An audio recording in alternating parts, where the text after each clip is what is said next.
હું બેરડી પ્રાથમિક શાળામાંથી આવેલ છું. મારું નામ ભુવા આરવી દિલીપભાઈ છે. હું ધોરણ 6 માં અભ્યાસ કરું છું.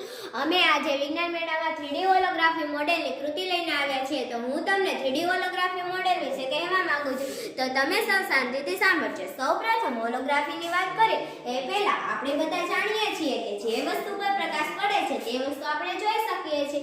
એટલે કે અંધારું હોય તો આપણે કંઈ દેખાતું નથી, બરાબર ને?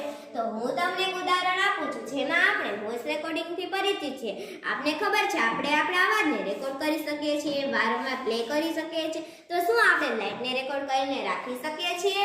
તેને પણ રેકોર્ડ કરેલા અવાજની જેમ વારંવાર પ્લે કરી શકીએ છીએ અને તે પણ 3D માં? હા, એ વસ્તુ શક્ય છે. એ હોલોગ્રાફી ટેકનોલોજીની મદદથી થઈ શકે છે, જેની શોધ 1947માં ડેનિસ ગાબો નામના વૈજ્ઞાનિકે કરી હતી. તેની વધારે સફળતા 1960માં લેઝરની શોધ પછી મળી હતી. સિદ્ધાર્થ, હોલોગ્રાફિક ટેકનોલોજી એ પ્રકાશના રિફ્લેક્શન અને રિફ્રેક્શનના આધારે કાર્ય કરે છે. આ કાર્ય પદ્ધતિ હોલોગ્રાફીમાં પ્રકાશના કિરણોને રેકોર્ડ કરીને 3Dના રૂપમાં દેખાડવામાં આવે છે, જેમાં ચિત્રને 2Dના રૂપમાં સ્ટોર કરીને હોલોગ્રાફીની મદદથી 3Dના રૂપમાં બનાવી શકાય છે.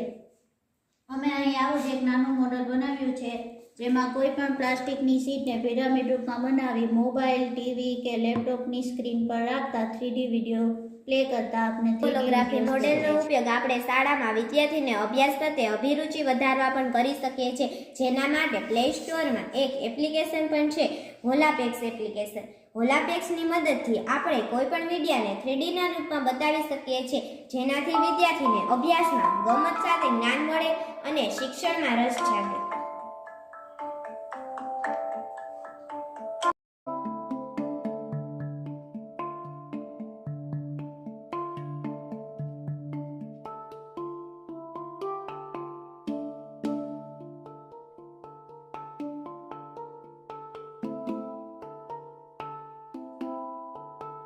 ઉપયોગિતા અને ફાયદા. આ કૃતિનો મેઇન ઉપયોગ વિડીયો કોલિંગની જેમ હોલોગ્રાફી કોલિંગ પર કરી શકીએ છીએ, જેમાં આપણે કોઈ વ્યક્તિ કે વસ્તુ આપણી સમસ્યા ઊભી હોય તેવું દેખાય છે. આપણા વડાપ્રધાને પણ આ ટેકનોલોજીનો ઉપયોગ કરેલો છે. ખરેખર ભવિષ્યમાં આ ટેકનોલોજી એક અદ્ભુત કરિશ્મા કરશે કે જેનો ઉપયોગ આપણે કરતા હશું.